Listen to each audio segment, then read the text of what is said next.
Hello everyone, it's me again, Steedoj here, but that's not the important part.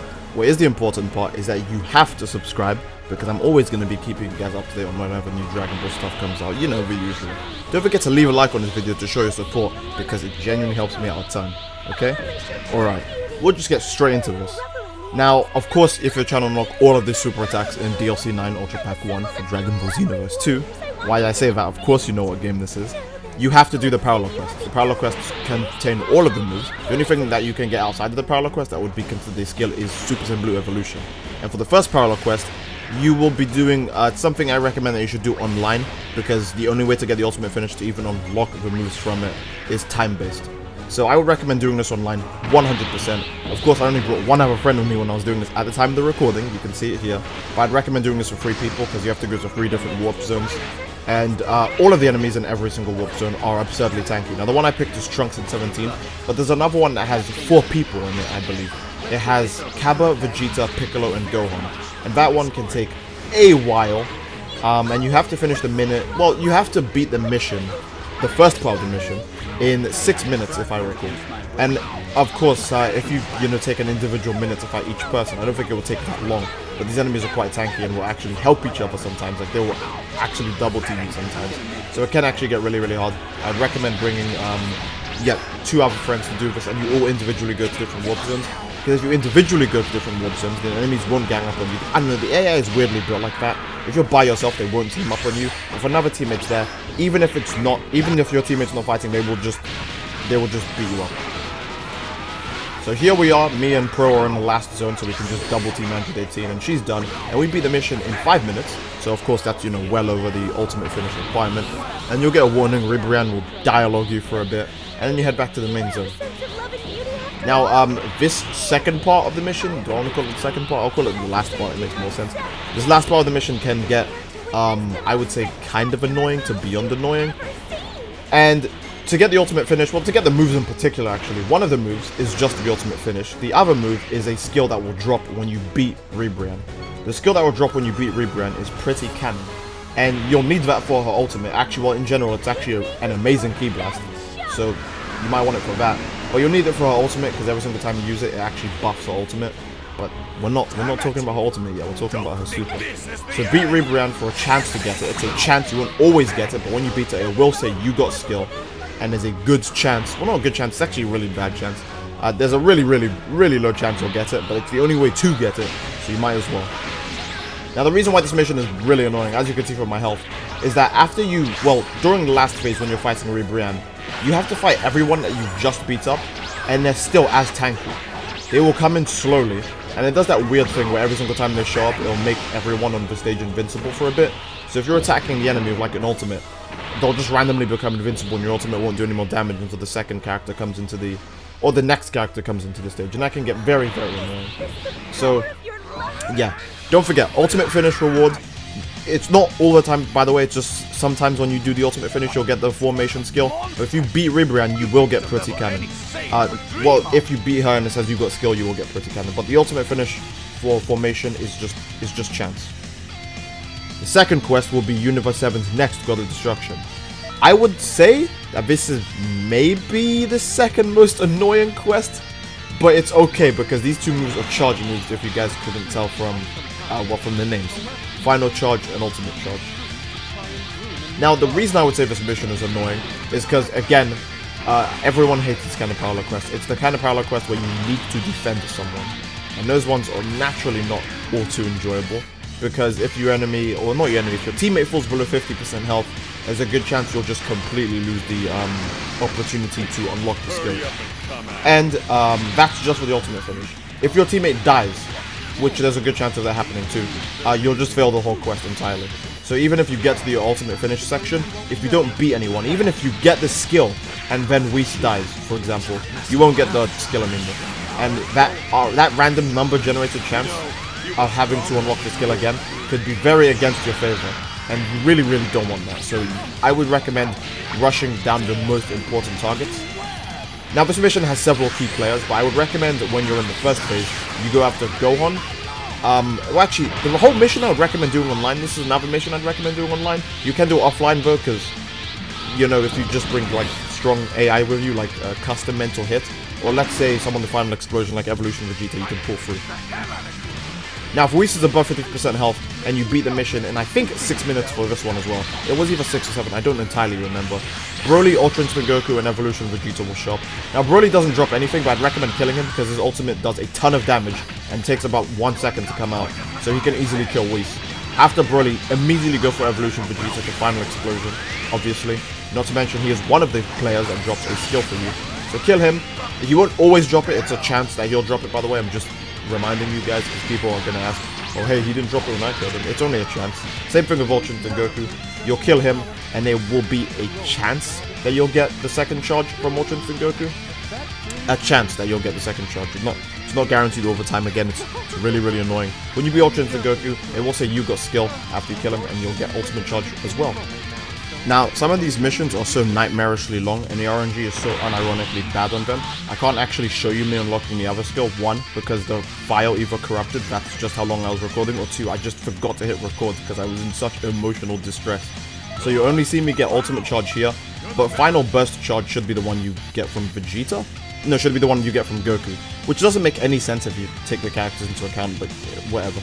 This mission is also another, I would say it's more of a confusing mission. It's kind of intolerable, because again, Ribrianne needs to stay above 50% health, but do not do what I do at the beginning here, because in this mission, to get the ultimate finish, Ribrianne has to stay above 50% health, and you have to revive all the time patrollers who are down on the map. Now, don't do what I did here. I revived this guy at the start. It makes more sense to not revive him at the start. It makes more sense to revive him after you beat Frieza and Cell, because these AIs will give you support buffs. As you can see, that one is giving me a damage buff, but because I revived him, I no longer have his extra damage buff. And it's obviously going to matter a lot for killing the enemies as soon as possible. Now, for who to say I would target here, I would say go after Cell first over Frieza, because Cell could easily just kill Ribrianne by spamming all clear, like the entire fight. So you don't want him to do that against her, obviously, because she'll just die. Considering the nerfed Death Beam and the fact that this isn't Golden Frieza, I would say, obviously, anytime Golden Frieza is on a power request, I would recommend killing him first just because of Emperor's Death Beam. He can kill your teammates so damn quick and cause instant ultimate mission failures, so that's not cool. Second phase, you'll fight Toa and Mira. Of course, you go after Mira first because he uses Serious Bomb and that does a ton of damage. But I would still say, try to do this online just in case, because Toa might poison Ribrianne, and then you'll just fail the mission instantly because, you know, poison damage. Second time Patroller will be behind the giant Capsule Corp building, so obviously, don't forget to revive him because you do need him to be alive, so Ribrianne can, quote-unquote, feel their love later or something. But after that, you're going to the final phase, which will be Goku Black and Zamasu. Now, I would obviously just say go after Goku Black first, because, you know, a Divine Lasso, that's a move that comes out in, like, less than 1 second, and it can also do tons of damage. But at the same time, he also has an unvanishable Rose Kamehameha, so it's like he can pick either of the two to hit Ribrianne with, but then Zamasu also has an ultimate that is super quick. I would just say let's do this online just for the ease of use, because the final phase after you do like all the time patrollers and get Ribrianne to above 50% health is Final Form Mira, Golden Frieza, and Fused Zamasu. All people who do insane levels of key super damage and have really, really good ultimates for, you know, just generally ripping people's health to shreds. Now, I can't actually recommend who to go for first because, of course, they all do insane damage. I'd say maybe Zamasu first because Divine Wrath Purification, while it did get nerfed in terms of damage, it still is massive. So it can easily hit all. Zamasu could aim for you and then catch Ribrianne in the attack as well because the projectile is just that damn big. So I'd say kill Zamasu first. But Mira has Peeler Storm. So, and that will hit everyone on the map regardless of who he's aiming for or not. And that could do damage to Ribrianne and get very annoying. But you will unlock Lovely Cyclone at the end of it. So, yay. Lovely Cyclone is good because it's a reinforcement strike super that if you hit someone with it, you will actually take away more stamina from them while you fight them, which is, I mean, that just sounds okay, come on. That just sounds strong. Third parallel quest. Fourth, actually, I think we're on the fourth parallel quest now, Jesus. There's so many, and they're so damn long. But in this one, you have to help Vegeta stay above, guess, 50% health, and I think you have to also beat this one in 7 minutes. I don't recall the entire story, but I do think Vegeta needs to stay above 50% health, guaranteed. And that's going to be easier on the earlier parts of the stage, But on the later part of the stage, you'll get to a point where you have to fight Vegito and Gogeta. Now, Vegeta needs to stay above 50% health, and Vegito has Spirit Sword, which is unblockable and hits in a 360-degree angle.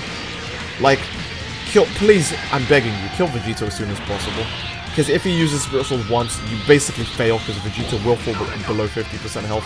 And Vegito will turn into Vegito Blue where his Spirit Sword will just straight up kill Vegeta like right then and there. So I would prioritize Vegito.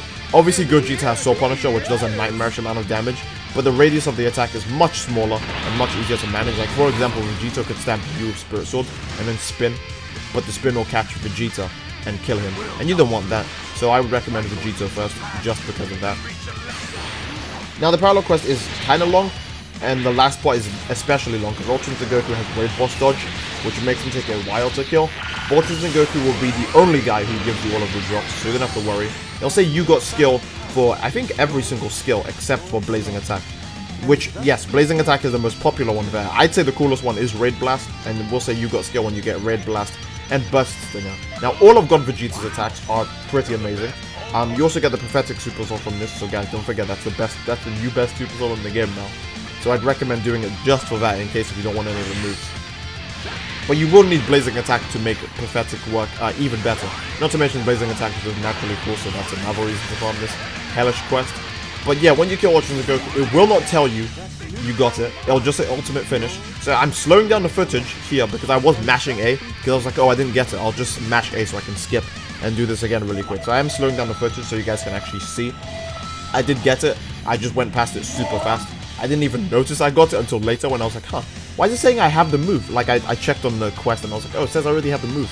I guess I got it and I just didn't know, but yeah, I just skipped over it really quick. Final parallel quest to unlock the ultimate attacks for Ribrianne and God Vegeta is the Tournament Power Round 2. Now, the reason why this mission can get kind of annoying, I would still say this is the easiest mission after all of them, because you don't have to defend anyone, and the only way to get the ultimate finish on this mission is just kill people as fast as possible, that's it. Now, ironically enough, Ribrianne does not drop her own ultimate. Ribrianne's ultimate comes a bit later, but in this mission, you will gain a time for killing people. And the reason why I say just beat people as soon as possible, like don't mess around in this mission, just beat them up as soon as possible, is because to get the ultimate finish, you must beat the mission with 8 minutes and 30 seconds remaining on the timer. And that means you just have to beat people up like really quick, like you can't take more than a minute for some of these people. Now the reason why that doesn't sound too troublesome is because the enemies in this mission aren't even tanky, but they can be annoying. Now I would say kill Frost as soon as possible, instantly in fact, because if Frost poisons you, the entire mission is just gonna go like, it's just ruined. So kill Frost as soon as possible, because Secret Poison did get buffed, and you don't want to get poison killing you the entire fight. That will get annoying. When you get God Vegeta's health low enough, or Blue Vegeta's health, he will just run away. And obviously he's running away to come back later as Ultra Blue. Blue Evolution, I still call it Ultra Blue. But as you can see, I have more than enough time on this. I have 10 minutes left. Now I would say for this phase, kill Hit as soon as possible, but Goku Super Kamehameha can get annoying. And I just killed him here, just so I can make him run away sooner. Because you don't have to kill Goku, you just have to lower his health, which means, you know, it's less work. So, once his health is lowered, he will just run away. I would recommend killing Hit first still, though, because Hit is annoying. All of the super attacks got buffed. His evasive got buffed. His ultimate is super strong. So, Hit first, but because Goku doesn't have to die, you just need to lower his health. That is also an option. I'd say kill Kefla last, because Kefla's evasive is very annoying to deal with. It will always push you back. And her ultimate is very good. Like, it got a damage buff and it clears a large section of the, you know, stage. So, yeah, Kefla last, obviously. You don't have to worry too much about her. Don't let her hit you, obviously. But, you know, yeah, you deal with her last. Now here we beat the time by flying colors and get the ultimate finish. We have 11 minutes. Now I did this alone because this is way easier than all the other quests in my opinion, just because all you need to do is a lot of damage. The team I used when I was playing this offline, oh by the way, Ultra Instinct Goku, Jiren, and Evolution Vegeta. All extremely annoying. Don't do what I did. I targeted Jiren first. It doesn't make any sense to target Jiren first. I would say target Blue Evolution first, because he actually drops a skill, which is Prominence Flash. Jiren, there is no reason to beat him other than to beat the actual quest. So I would say probably focus Jiren last. Actually, I'd say probably focus him second. because Ultra Instinct Goku has Raid Boss Dodge in this quest as well, so it's gonna take a while for him to die. But yeah, I targeted Jiren first. Doesn't really make enough sense to, but you can. The team I used when I was playing this offline is just 3 Mental Vegetas. Run them all with the Galactic Gun Super Soul. You can use the Prominence, you can use the, because Mental Vegeta can get Prominent Flash, Blazing Attack, and the Pathetic Super Soul. You can run him with that, but there's no guarantee that the heirs will actually use Blazing Attack because it's not a ranged super. So of course, yeah, run the Galactic Gun Super Soul because I'll use Galactic Gun every single time they see you use it, and that means all of their key supers will get stronger. They will still use Blazing Attack as well if you equip it on them, but Galactic Gun Super Soul gives them a key buff, and Galactic Gun is just super exploitable. So yeah. Of course, after you beat Evolution Vegeta, it says you get skill, which is nice. You beat Ultra Instinct Goku for the regular ultimate finish, and you get Ribrianne's Eternal Love. But if you get the skill, obviously from Vegeta first, and then beat Ultra Instinct Goku, I'd say beat Vegeta before Ultra Instinct Goku just to be safe, then you have a higher chance of getting Prominence Flash. That was a kind of a long video, but I hope you guys enjoyed. If you enjoyed the video, please subscribe, because not only does that support me, it lets me know that you guys actually enjoyed this video and you want more like this. I hope you enjoyed the video. Please do leave a like on it as well, and I will see you all in the next video. Don't forget to comment down below what else you'd like me to cover, because I did this video based on comments. So yeah, I will see you guys all in the next video. Again, take care. Peace.